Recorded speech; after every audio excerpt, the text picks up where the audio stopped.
Well, as we come to verse 14 of chapter 11, he really addresses what I believe is the topic of important, wise leadership. When he says, "For lack of guidance, a nation falls, but victory is won through many advisors."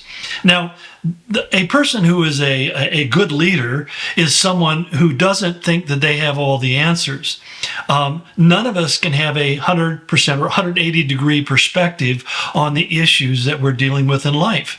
And so it makes sense to get help. I remember being lost in the Heathrow Airport in London one time, and I had no idea how to get in or out or get to where I needed to be.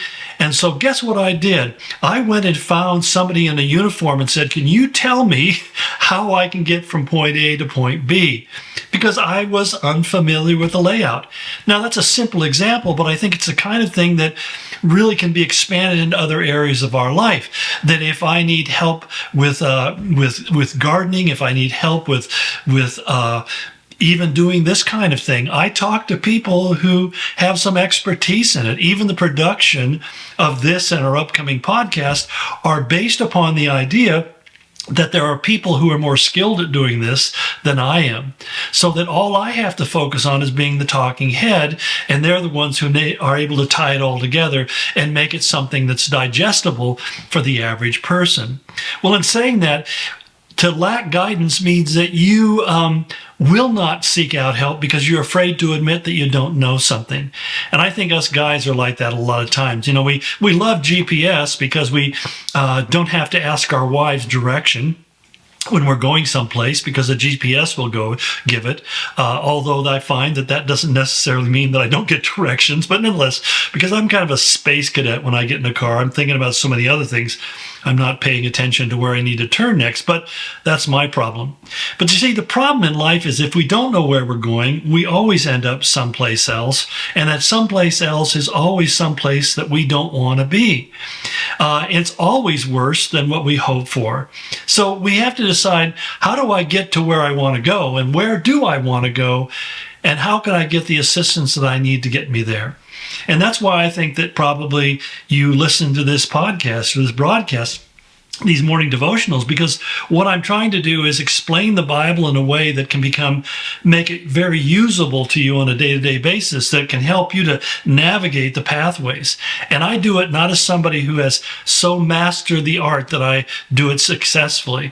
I mean, as I read these passages, I have to remind myself about things that I have forgotten about. In fact, one of the things that Paul said to Timothy, he said, "You're a good minister of Jesus Christ if you bring the brothers and sisters into remembrance of these things."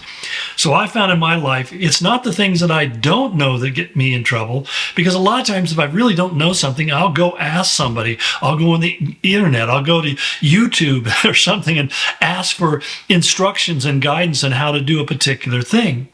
And so that's, where I'm looking for guidance outside of myself.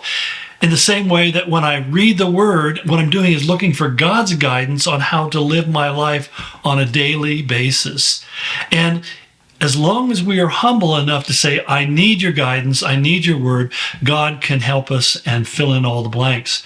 One of the most dangerous states of mind to enter into is when we think we don't need to be instructed anymore. We don't need to be corrected. In fact, I can't remember a time that I've opened up the Bible and started reading it that I haven't been thankful that I took the time to read it, because I just saw something or read something that was important for me to remember and to understand in a new way and to a new depth. And that's really why I'm always pressing people, get into the Word, read the Scriptures, spend time with God, because you'll find that God will be able to give you precise direction to your life in ways that go far beyond anything you ever thought. It gives you a clarity and understanding about what's going on in the world and what your place in it is and what your responsibilities are in the eyes of God, so that you can begin to live more and more effectively. Not necessarily live a life that's easier, but live a life that is very effective. And part of that is we just need the kind of leaders who are not afraid to say, "I need help."